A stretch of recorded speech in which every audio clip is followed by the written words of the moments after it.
Hello my dear students, कैसे हो आप सब। मैं लोकेश अग्रवाल अकाउंट्स पर ट्रिपल ए में एक बार फिर आपका स्वागत करता हूं। दोस्तों, हमने पिछली क्लास में एक चैप्टर स्टार्ट किया था cash budget, management of cash के नाम से भी हमारी बुक्स में मिलता है, जो कि मैंने आपको बताया था BBA second year third year दोनों में है, BCom second year third year दोनों में है। कहीं कैश बजट के नाम से तो कहीं मैनेजमेंट ऑफ कैश के नाम से मिलता है। तो बेटा, हमने कल जब ये चैप्टर स्टार्ट किया था तो सीधा हमने चैप्टर का एग्जाम्पल नंबर 2 किया था, क्योंकि एग्जाम्पल नंबर 1 जो था वो मैंने कल भी कहा था आप लोगों को, वो बमफोड़ वाला सवाल है ना। तो अब मैं आज सीधा वो एग्जाम्पल 1 करवा रहा हूं। कल हमने एग्जाम्पल 2 एंड 9 किए थे पिछली क्लास में, पहले आप वो देख लें, वो बेसिक सवाल थे। और आज हम लोग करने जा रहे हैं एग्जाम्पल नंबर 1। तो जरा देखते हैं एग्जाम्पल नंबर 1 में क्या है। आप चाहो तो इसका स्क्रीनशॉट ले सकते हैं। तो ये लीजिए एग्जाम्पल 1। चलिए शुरू करते हैं, करें। देखो बेटा, सवाल के अंदर क्या दे रखा है। सवाल में लिखा हुआ है prepare a cash budget for a company for April May June. यानी हमें कितने महीनों के लिए सवाल सॉल्व करना है बेटा? 3 महीनों के लिए सवाल सॉल्व करना है। एग्जाम्पल नंबर 1, तो कैश बजट अप्रैल मई और जून, और यहां आ जाएगा पर्टिकुलर्स। उसके बाद यहां हम लिखेंगे एस ओपनिंग बैलेंस। पहला आइटम क्या आता है बेटा हमारा? Opening balance. फिर हम लिखेंगे क्या? Estimated receipts.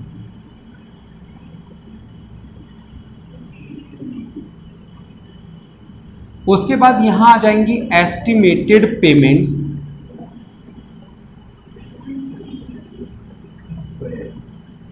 और फिर आ जाएगा टोटल पेमेंट्स, और फिर बैलेंस निकाल लेंगे। चलो शुरू करते हैं। सवाल क्या कह रहा है बेटा? सवाल ने है ना हमें अलग अलग महीनों का डाटा दे रखा है, जनवरी फरवरी मार्च अप्रैल मई जून। टोटल 6 महीने का डाटा गिवन है, जबकि बनाना केवल अप्रैल मई और जून के लिए है। हमें सेल दे रखी है जिससे पैसा आता है, परचेज से पैसा जाएगा, वेजेस से पैसा जाएगा और एक्सपेंस से भी पैसा जाएगा।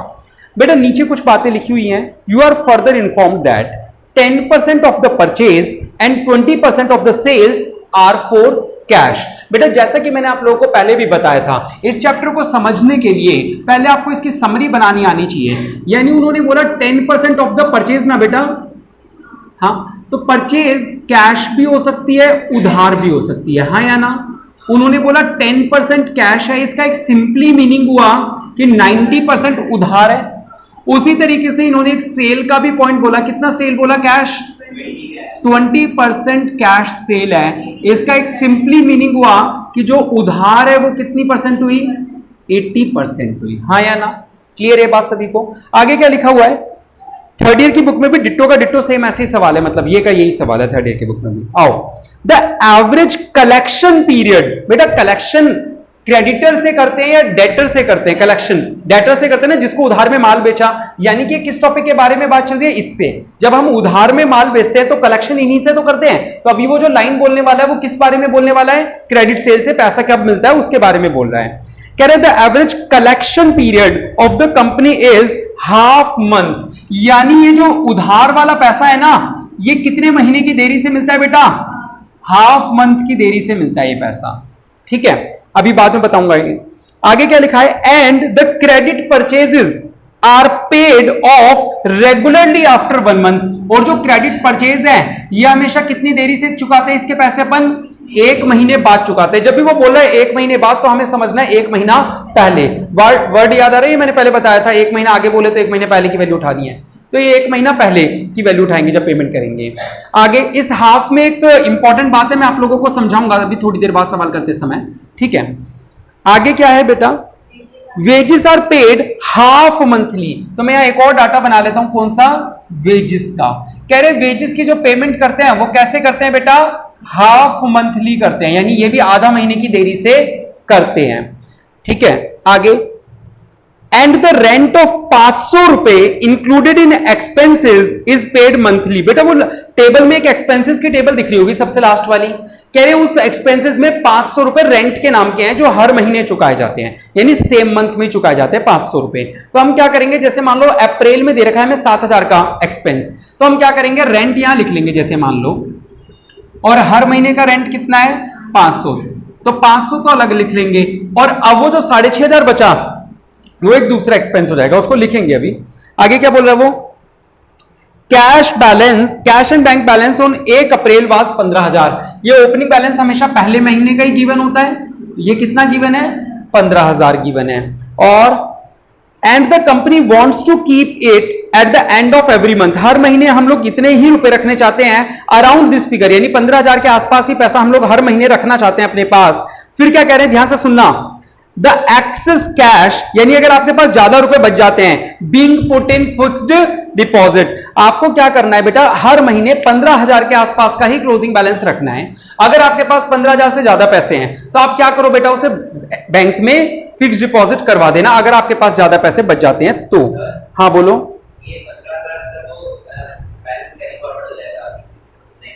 नहीं, एग्जैक्ट 15 का नहीं, 15 के आसपास की कोई भी वैल्यूज हो जाएगी, और जो एक्स्ट्रा बच गया, मान लो मेरे पास आएगा ना, सवाल आएगा तब करेंगे, सवाल का पॉइंट आने दो। आगे क्या लिखा है, एक बात को अंडरलाइन कर लेना, स्पेशली सवाल में कह रहे द एक्सेस कैश, और ब्रैकेट में जो लिखा है इन मल्टीपल ऑफ 1000 रुपीज, यानी बैंक में जो एफडी करवाते हैं ना बेटा, बैंक वाला एफडी ऐसे नहीं लेता कि 700 रुपए के लिए लेगा या 1200 रुपए के लिए लेगा, वो या तो 1000 की बैंक में एफडी होगी या 2000 की होगी। बैंक वाला एफडी ऐसे नहीं लेगा 2400 2100, वो मल्टीपल ऑफ थाउजेंड्स में ही लेगा। यानी बैंक में अगर एफडी करवाने जाओगे तो या तो वो 2000 की लेगा या 3000 की, वो 2400 2800 2250 इन सब की नहीं करेगा, मल्टीपल्स ऑफ थाउजेंड्स में ही फिक्स डिपॉजिट करवा पाओगे। चलो ये बात याद रखनी है। अब सवाल शुरू करें। बेटा मैं आप लोगों को एक बात बता रहा था, ये बात ध्यान से सुनना, कल मैंने जानबूझ के इस सवाल को क्यों नहीं कराया, क्योंकि अगर पहले दिन ये बात बताई जाए तो चैप्टर तो जो समझ में आ रहा था वो भी समझ में नहीं आता फिर, ठीक है। अभी तो समझ में आ गया था कल वाला चैप्टर तो, कि अगर 1 महीना लेट बोल रहा है तो 1 महीना पहले समझना है, 2 महीना लेट बोल रहा है तो 2 महीने पहले की वैल्यू उठानी है। लेकिन आज जो मैं समझा रहा हूं उसमें एक और नई बात है। क्या नई बात है, सुनना बेटा। जब भी कोई पेमेंट फ्रैक्शंस में हो रही हो, फ्रैक्शंस का मतलब ऐसा लिखा हो हाफ का मतलब 1/2 हो गया फ्रैक्शंस, अगर ऐसा लिखा हो 1/3, तो इसका मतलब पेमेंट 2 हिस्सों में होगी।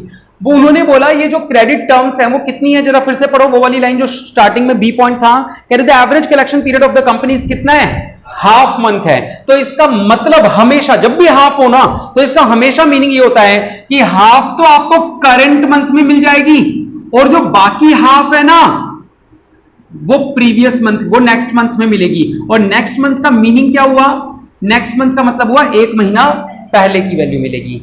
पहली बात तो ये ट्रिक याद रखनी है आपको कि जब भी कभी हाफ दे रखा हो तो आपको इसको हमेशा 2 टुकड़ों में, आपने नोटिस किया जब उसने 1 महीने बोला था क्रेडिट परचेज के लिए तो मैंने सिंपली 1 महीना लिख दिया था, लेकिन उसने क्रेडिट सेल के लिए हाफ बोला तो मैंने इसको 2 टुकड़े तोड़ दिए। उसने वेजेस के लिए हाफ मंथ का डिले बोला तो मैंने इसके 2 टुकड़े कर दिए। जब भी इस तरीके से हो तो इसका मतलब होता है ये हाफ तो कौन से महीने का है बेटा, करंट मंथ, और ये हाफ कौन से महीने का होगा, 1 महीने बाद, जिसको हम लिखेंगे क्या, 1 महीना पहले। उसी तरीके से वेजेस का पॉइंट पढ़ो, क्या लिखा था, सी पॉइंट में लिखा था wages are paid half monthly, यानी ये हाफ तो कौन से महीने के होंगे, करंट मंथ, और बाकी हाफ कौन से महीने के होंगे, नेक्स्ट मंथ में पे करेंगे, यानी कि इसको हम क्या पढ़ेंगे, previous month.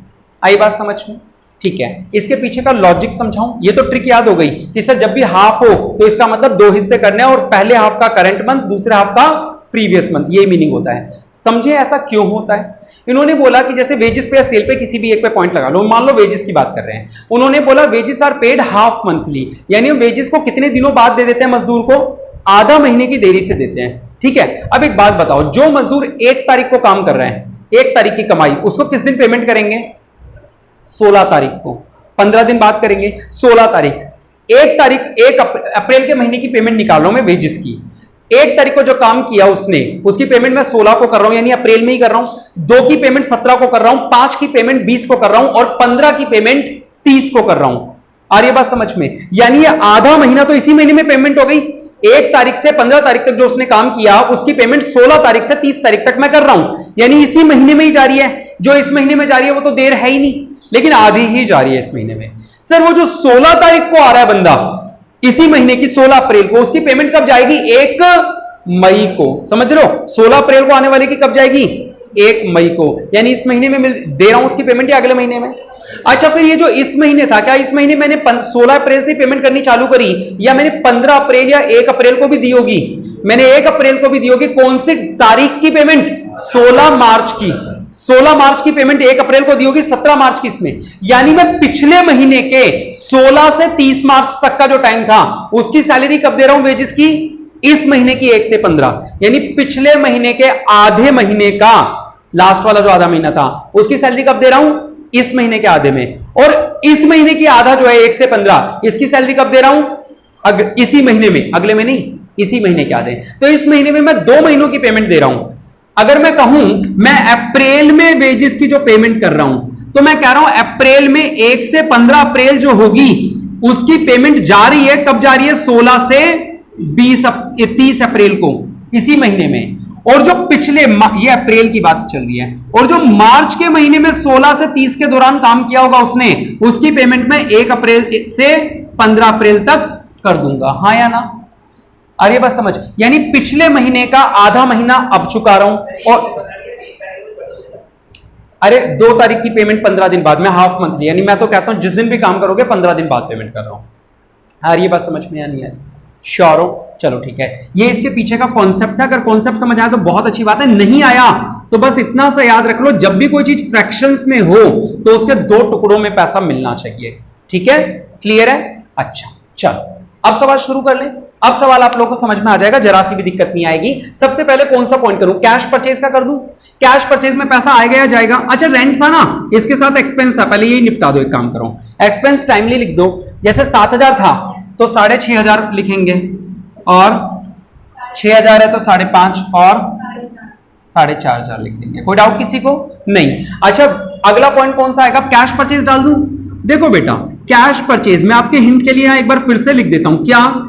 10% of current month. हमेशा कैश परचेज तो करंट मंथ की होती है, लेकिन पूरी लेनी है 10%। 10 तो बेटा अप्रैल की परचेज देखो, 50,000 की 5 नहीं, हाँ यही है ना, 5, 4.5 और 3.5, 5,000, 4,500 और 3,500। बताओ समझ में आई?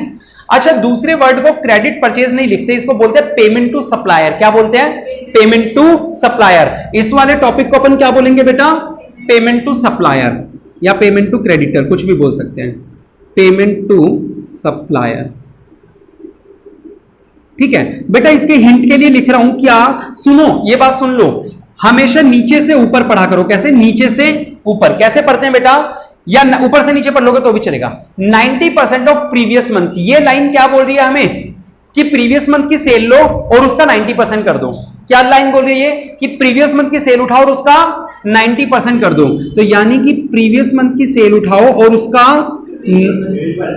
परचेज, सॉरी, प्रीवियस मंथ की परचेज उठाओ और उसका 90% कर दो। चलो बेटा ये हिंट के लिए बता दिया मैंने। आओ बताओ, प्रीवियस मंथ यानी अप्रैल से ऊपर वाला, मार्च, 42,000 का 90%, 9 दूनी 18, 9 चौक 36, 37,800। ठीक है, कैलकुलेटर्स निकालो अपने अपने, 37,800। उसके बाद बेटा क्या है? 50,000 नहीं, हाँ 50, 9 पंजे 45,000। और उसके बाद क्या है? 9 कितना आएगा? 45,000 का 40,500। बताओ ये बात किस किस को समझ नहीं आई? आ गई? चलो परचेज हो गया, अब कौन सा करूं? सेल का कर दूं? चलो इधर देखो, सबसे पहले कैश सेल्स। कैश सेल्स में आपके हिंट के लिए लिख देता हूं कितना बेटा? 20%। ऑब्वियसली कौन से महीने का होता है? कैश सेल, तो करंट मंथ की होगी, इसी महीने की। तो बेटा सेल्स देखो, अप्रैल की 90,000 थी, 90 का 20 हुआ 18,000, और 85 का 20 17,000, और 80 का 20 16,000। आई बात समझ में नहीं आई? चलो ठीक है बेटा, ये 20% ऑफ करंट मंथ हो गई। और क्या बचा अब हमारा? हाँ सेल्स। बेटा इसके लिए वर्किंग नोट बनाएंगे, कल भी हमने बनाया था। चाहो तो वर्किंग नोट बाहर यहां बना लो या यहां बना लो, चाहे तो मैं यहीं पे जोड़ के लिख देता हूं। अलग से बना दूं? अलग से बना देता हूं। कलेक्शन फ्रॉम डेटर का वर्किंग नोट बना रहा हूं। Working note number 1, collection from debtor. इसे हम क्रेडिट सेल्स नहीं लिखेंगे, क्या लिखेंगे? Collection from debtor. जैसे ये पेमेंट टू सप्लायर था, इसको क्या बोलेंगे? Collection from debtor. और वर्किंग नोट किस चीज का बनता है सर? जिसका पैसा टुकड़ों में मिल रहा हो उसका बनता है, क्योंकि इसका पैसा 2 टुकड़ों में मिल रहा है। तो पहले हम कौन सी लाइन पढ़े? पहले ये वाली पढ़ ले। चलो बेटे इस वाली लाइन को क्या पढ़ेंगे? देखो, हाफ ऑफ करंट मंथ, या ऊपर से पढ़ लो, चलो 80% of half of current month. इसको यही पढ़ेंगे, 80% of half of current month. इस महीने की सेल का 80% निकालना और फिर उसका आधा कर देना। आ रही है बात समझ में या नहीं आ रही? ये डिजाइन अगर आपका बन गया तो ये वर्किंग नोट बन जाएगा, क्योंकि इसमें करना क्या है? 80% of half of current month. तो करंट मंथ की सेल उठाओ, उसका आधा करो, उसका 80% कर दो। आ रही है बात समझ? और उसमें क्या प्लस करेंगे फिर बाद में, 80% ऑफ हाफ ऑफ -1m का मतलब क्या होता है, प्रीवियस मंथ। पीछे से पढ़ना चालू करो, अप्रैल मई जून 3 महीनों के लिए कर रहा हूं, अप्रैल मई और जून करें बेटा। चलो अप्रैल की सेल उठाओ, करंट मंथ यानी कि अप्रैल, 80,000, 80,000 का आधा कितना हुआ, 40,000। गलत बोल रही हूं बेटा, करंट मंथ वाला कर रहा हूं ना मैं तो। हाँ तो अप्रैल में, अच्छा मैंने सेकंड क्वेश्चन देख लिया, सॉरी। 90,000, तो 90,000 का आधा कितना हुआ, 45,000। 45,000 का 80% कितना आ जाएगा, 36,000। आ रही है बात समझ में? अब मई में, मई की महीने की सेल देखो बेटा कितनी है, 85,000। 85,000 का आधा करो 42,500, उसका कितना, 34,000। बेटा ये तो करंट मंथ का टॉपिक चल रहा है ना, अभी प्रीवियस मंथ वाला अगली लाइन में आएगा। चलो जून, जून के अंदर 80,000, 80,000 में फिर से वही का वही कितना आ जाएगा, आधा किया 40, 40 का 80% कितना हुआ, कैलकुलेटर पे करके दिखाऊं, ये समझ आ गया? आ गया। चलो ठीक है बेटा, नेक्स्ट पॉइंट देखेंगे हम लोग, क्या लिखा है, प्रीवियस मंथ की सेल उठाओ। अप्रैल से ऊपर क्या थी, मार्च, मार्च में थी 75,000, 75,000 का आधा किया 37,500। हाँ बोलो कितना आएगा, 30,000। 37,500 का 80% 30,000, फिर 36,000 और फिर 34,000। सही है, कर लोगे वैसे ही। पिछले महीने की सेल का हाफ करना और उसका 80%। आओ बेटा कलेक्शन फ्रॉम डेटर का आंसर निकाल लो, कितना आया, 36 और 30, 66,000, 6 4 10 को 70,000 और 66,000 है ना। चलो तो यहां पे लिख देंगे collection from debtors, exam working note number 1, 66 70 66, 66,000, 70,000, 66,000। कोई डाउट किसी को नहीं होगा? चलो ठीक है। अगला पॉइंट कौन सा बचा, वेजिस का। तो वेजिस का भी क्योंकि 2 टुकड़ों में पैसा आ रहा है तो वर्किंग नोट नंबर 2 डाल दूं, पेमेंट फॉर वेजिस। कैसे निकालेंगे बेटा, ये क्या लिखा है, ये तो कुछ भी नहीं है, हाफ ऑफ करंट मंथ। तो यहां पे क्या लिख दूं, हाफ ऑफ, और दूसरा इसमें क्या जोड़ूं, हाफ ऑफ -1m का मतलब प्रीवियस मंथ। हाँ या ना? चलो अप्रैल मई जून। बेटा करंट मंथ के वेजेस बताओ एक बार, 24, 24 का था 12, 10, 9। ठीक है बेटा, 12,000, 10,000, 9,000। पिछले महीने के बताओ, 22 थे तो 11, 12, 10, 11, 12, 10। आ रहा है समझ में? तो 12 और 11 कितना हो गया, 23,000। 12 और 10 22,000 और 9 और 10, तो बेटा 23, 22, 19 पैसा जाएगा, जाएगा तो यहां लिखूंगा पेमेंट में 23, 22, 19, 23,000, 22,000 और 19,000। तो बेटा पहले सवाल पढ़ के आपका ये बन जाना चाहिए, क्योंकि ये बनेगा तो आप लोग वर्किंग नोट आसानी से बना पाओगे। डन हो गया सारे पॉइंट? नहीं सर, हाँ परचेज हो गया, वेजेस हो गया, एक्सपेंस हो गया। कोई ऐसा पॉइंट जो छूट गया हो हमारा? नहीं छूटा। तो आओ पहले टोटल लगाएंगे बेटा, यहां से यहां तक के टोटल को बोलते हैं टोटल रिसिप्ट, और हमेशा एक एक महीने का करके सॉल्व करना है ये। जैसे टोटल रिसिप्ट ए लगाया, यहां से यहां तक था 5 और 13 और 6 19, 1 और 1 2 और 3 और 6 9, 99,000। फिर यहां से यहां तक का टोटल लगाएंगे, उसको क्या बोलेंगे, टोटल पेमेंट्स। क्या बोलेंगे, टोटल पेमेंट्स, यानी कि बी। यहां से यहां तक 5 और 5 10 और 8 18, 1 और 3 4 और 7 11 5 16 और 6 22, हासिल की 2 2 4 3 7। अब निकालेंगे क्लोजिंग बैलेंस। बेटा बैलेंस अभी यहां पे अच्छी बात है, ध्यान से सुनना, ए माइनस बी, तो ये कितना आ जाएगा बेटा, 26,000। अब हमें बैलेंस रखना कितना है, कैश अवेलेबल लिख देते हैं, इसको क्या लिख देते हैं, कैश अवेलेबल। कितना कैश अवेलेबल है, लेकिन हमें अपने पास बैलेंस रखना कितना है, जरा ध्यान से सुनना, माइनस फिक्स डिपॉजिट। बड़ा इंपॉर्टेंट पॉइंट है। सवाल कहता है कि आपको 15,000 के आसपास रख रहा है। बेटा 15,000 के आसपास 15,200 होगा या 14,200 होगा, या 15,200? 15,000 के आसपास क्या होगा, तो 15,000 के कौन सा नियर है, 15,000 लिखा है, 15,200 पास में है या 14,200 पास में? अरे 15,200 पास है ना, ये कहां लिखा था, कम लिखना है, नियर बाय लिखा था ना उसमें कि 15,000 के आसपास रखना चाहता है वो।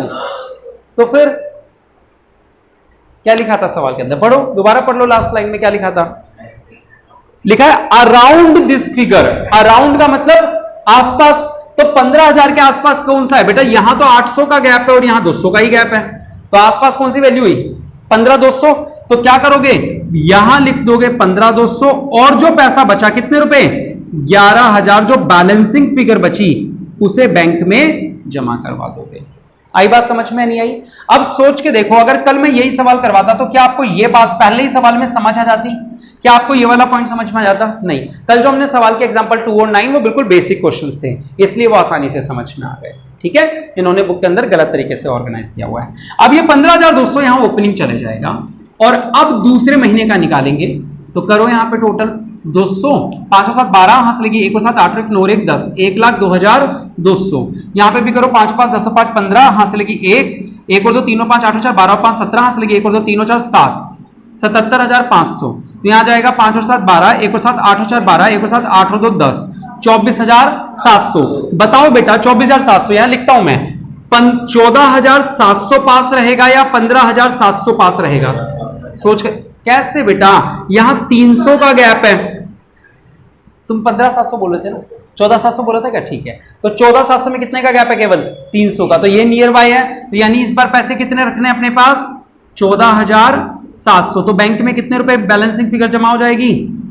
10,000। ये 14,700 तीसरे महीने में ओपनिंग बैलेंस। यहां आ जाएगा कितना? 700। 4 और 6 10 और 6 16, 1 और 6 7 और 1 8 और 1 9, 96,700। टोटल लगाओ 5 5 10 5 15 5 20, हां से लगी 2 9 11 और 3 14 और 4 18, 1 और 1 2 और 4 6।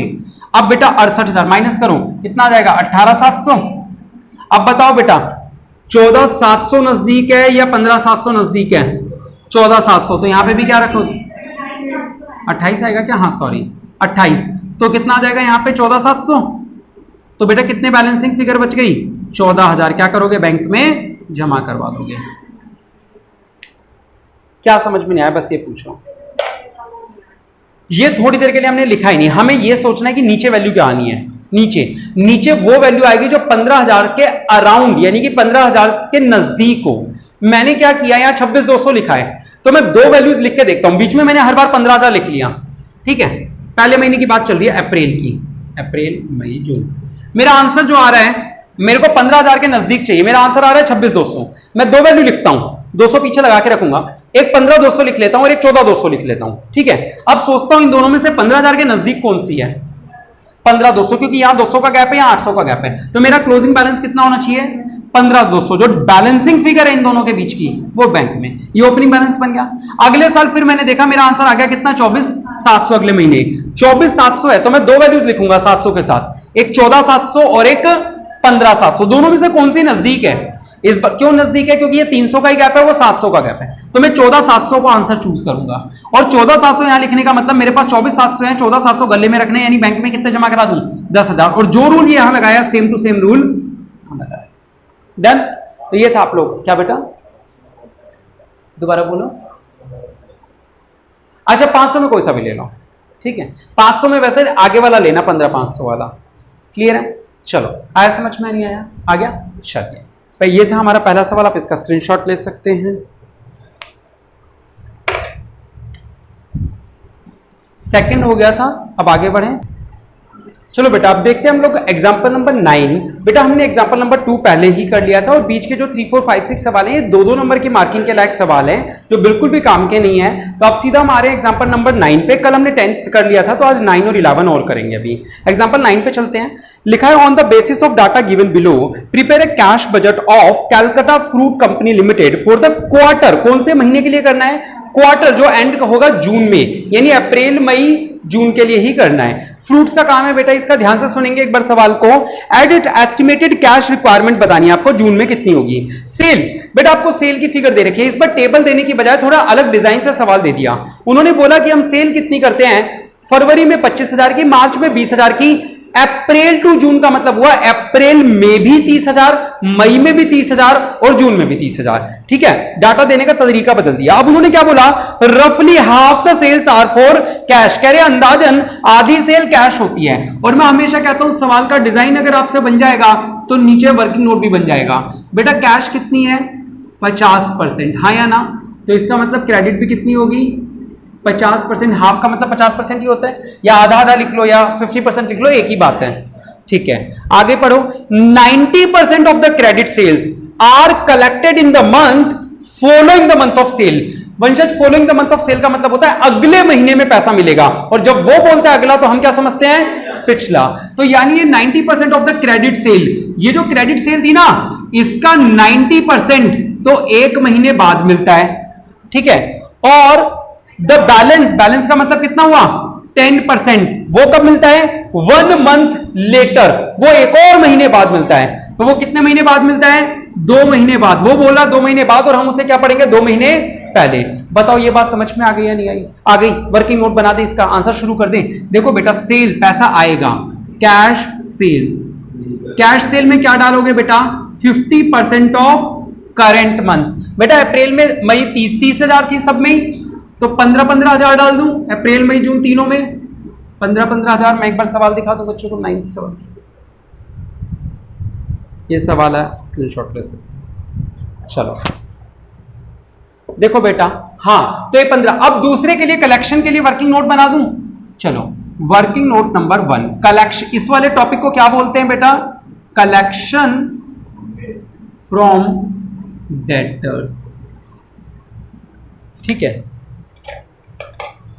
देखो इसमें आप लोग क्या करोगे, नीचे यहां पे लिखते समय तो यहां से लिखोगे 50% ऑफ 90% ऑफ 1 मंथ -1 का मतलब previous month, plus 50% of 10% of second previous month, हाँ या ना।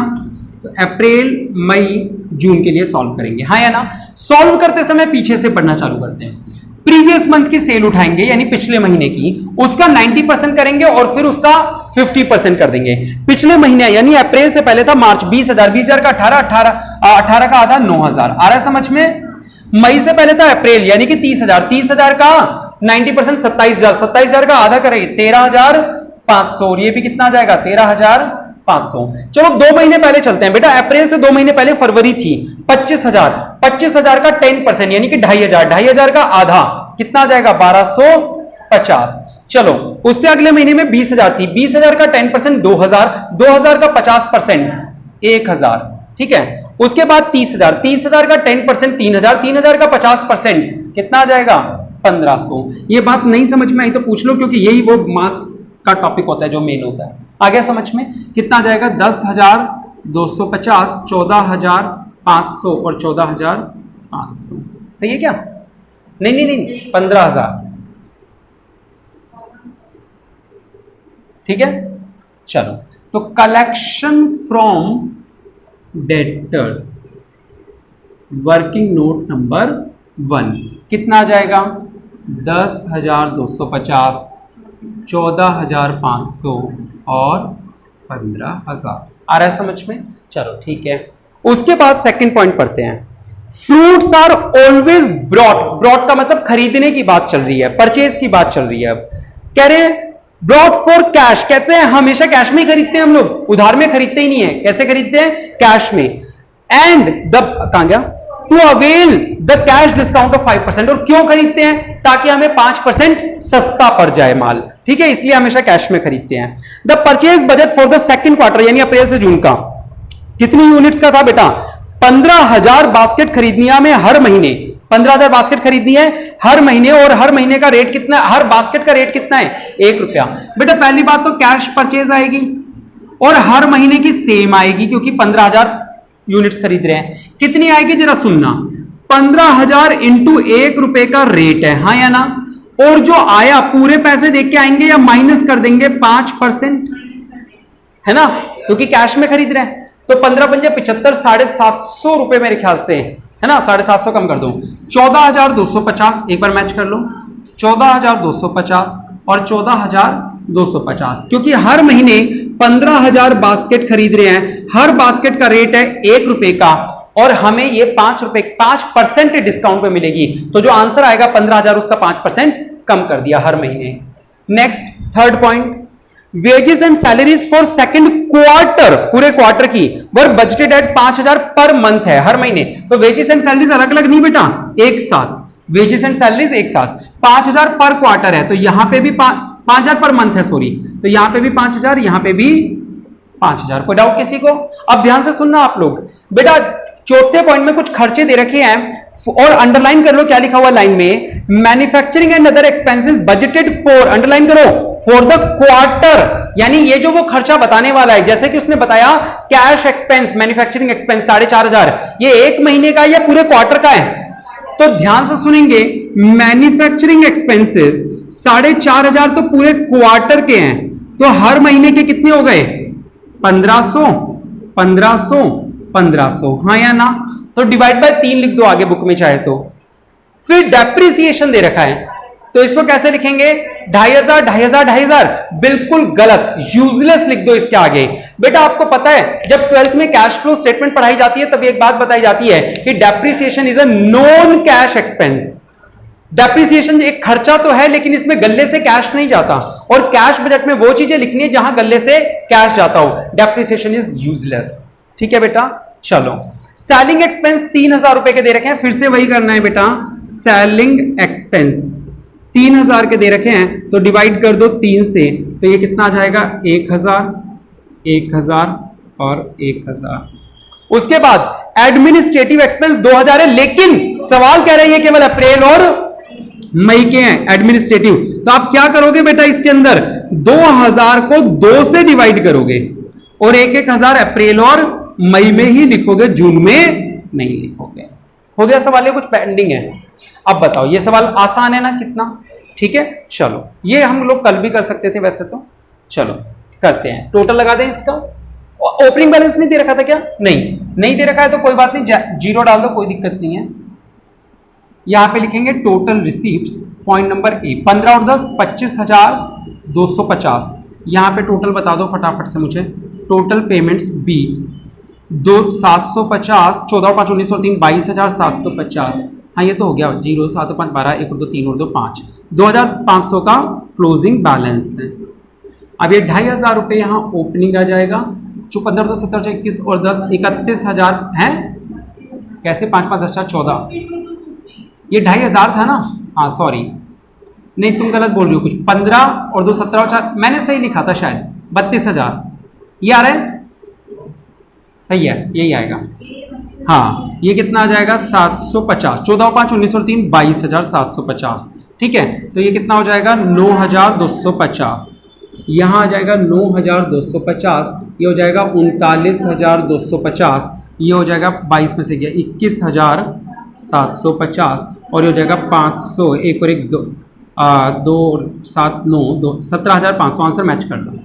आ गया समझ? इजी सवाल था। चलिए अगला देखते हैं। अब बेटा हम इस चैप्टर का लास्ट सवाल करेंगे, मैनेजमेंट ऑफ कैश का। एग्जांपल 10 तो हमने कल की क्लास में कर लिया था, पिछली क्लास में जो फर्स्ट क्लास थी इस चैप्टर की, और अब एग्जांपल नंबर 11 कर रहे हैं। रिलायंस लिमिटेड का सवाल है, आप सब लोग सवाल देख सकते हैं और स्क्रीनशॉट ले लें चाहे तो। रिलायंस लिमिटेड, चलिए लास्ट क्वेश्चन।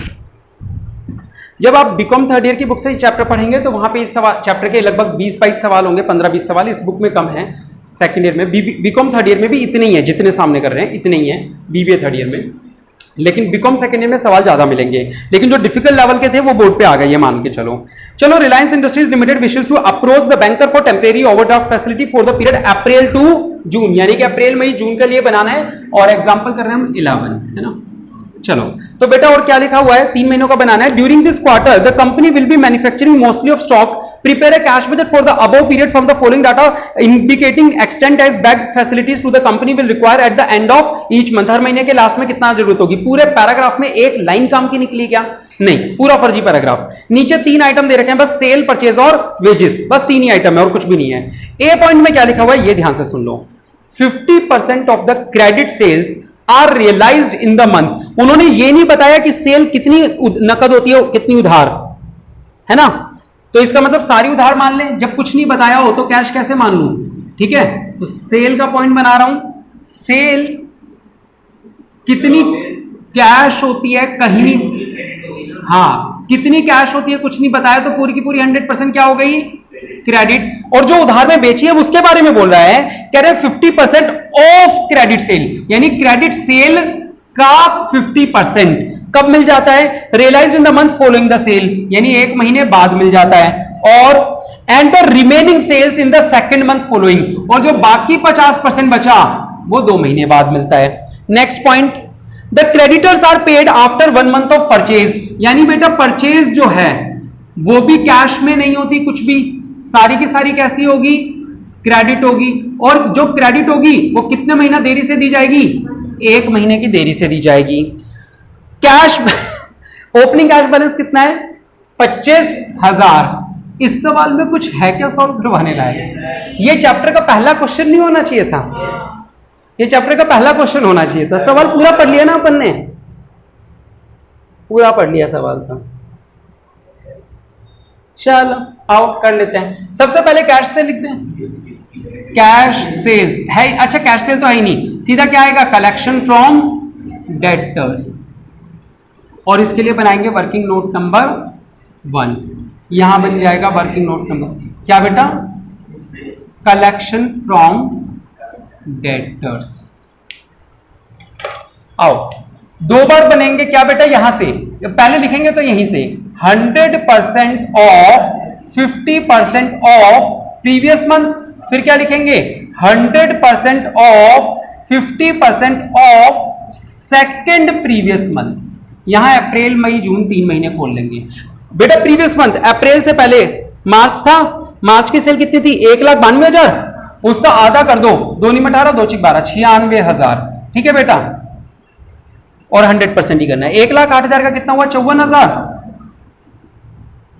और जून की से पहले क्या था, मई 1,74 का 2 × 16 87,000, ठीक है, और 2 महीने पहले के लेंगे यानी कि 1,92 नहीं 1,80 तो 90,000 आ जाएगा, ठीक है बेटा, आ रहा समझ। तो ये होगा 1,86,000, 4 × 6 10, 1 × 5 6 और 9 15, 1.5 लाख, 7 × 4 11, 1 × 5 6 और 8 14, 1,41,000, ठीक है। तो 1,86 1,50 1,41, 1,86 1,50 1,41 हो गया। परचेजेस, परचेजेस को क्या बोलेंगे, पेमेंट टू सप्लायर। 1 महीने पुरानी सेल परचेज उठा लो, बस 1 महीने पुरानी वाली परचेज कौन थी, 1,44 2,43 2,46 है ना, 1,44 हाँ 2,46। चलो आओ बेटा, बस यहां पे एक छोटी सी बात सीखना सवाल में, टोटल रिसिप्ट 5 से 11 1 और 2 3 और 8 11 1 और 1 2, 2,11,000।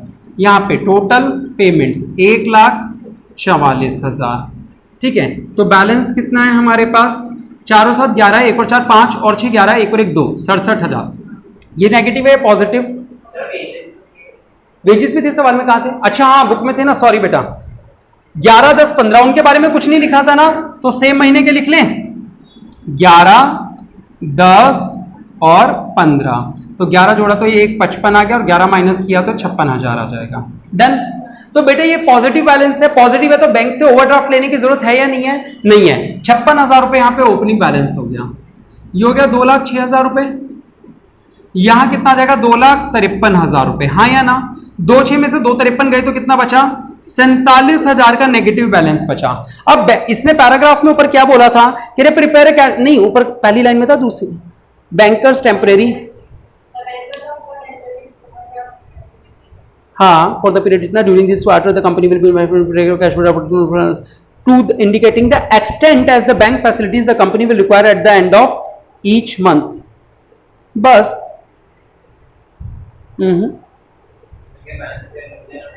नहीं नेगेटिव है तो देखो हम लोग तो जब कोई सवाल होता है तो ये 47 तो अगले में 47 ही डाल देते हैं, लेकिन इन लोगों ने लास्ट स्टेप में क्या कर रखा है 47,000 का जैसे जो नेगेटिव बैलेंस है ना, उसे नेगेटिव ही ले रखा है शायद इन्होंने।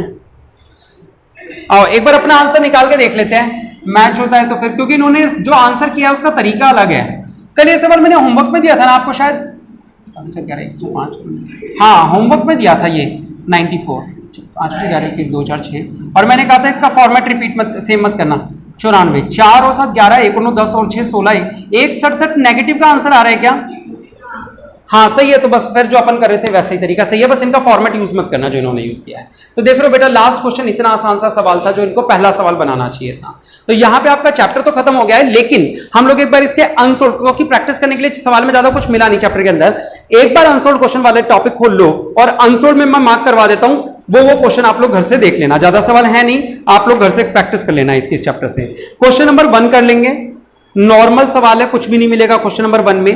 क्वेश्चन नंबर 2 करेंगे, जो मैंने आपको करवाया था वो वाला सवाल था ना, अभी 3 महीने के खर्चे थे और वो सारे डेप्रिसिएशन जिसमें आया था पॉइंट, वो वाला सेम वैसे ही क्वेश्चन है क्वेश्चन नंबर 2। ठीक है बेटा, तो आप क्वेश्चन नंबर 2 भी इसकी प्रैक्टिस कर सकते हैं। देखिए वैसे ही सवाल है जिसमें 3 महीने की सेल दे रखी थी। फिर आप लोग 3 काट दीजिए चाहे तो, कोई दिक्कत नहीं है, 4 काट दीजिए, 5 कर लेना, फर्स्ट सेकंड एंड फिफ्थ, बस 3 ही सवाल, फिफ्थ के बाद सवाल भी नहीं है, लास्ट है फिफ्थ, है ना। तो फर्स्ट सेकंड एंड फिफ्थ की आप लोग प्रैक्टिस कर लेंगे। ठीक है, इस समय हमारे पास बीबीए की बुक नहीं है, वरना मैं आप लोगों को दिखाता। बीबीए सेकंड ईयर में हमारा एक चैप्टर है जो डिट्टो सेम ऐसा ही है, उसके अंदर भी सेम टू सेम सवाल भी यही है, कोई एक आधा सवाल अलग हो तो अलग हो, वरना सवाल की वैल्यूज तक यही है। तो यानी कि पूरा का पूरा ये चैप्टर वो वाला भी आपको कंप्लीट हो गया। तो यहां पे हमारा हो जाता है कैश बजट कंप्लीट। अगली क्लास में हम लोग देखेंगे कि सवाल किसी और नए चैप्टर को। तब तक के लिए शुक्रिया, जय हिंद, जय भारत।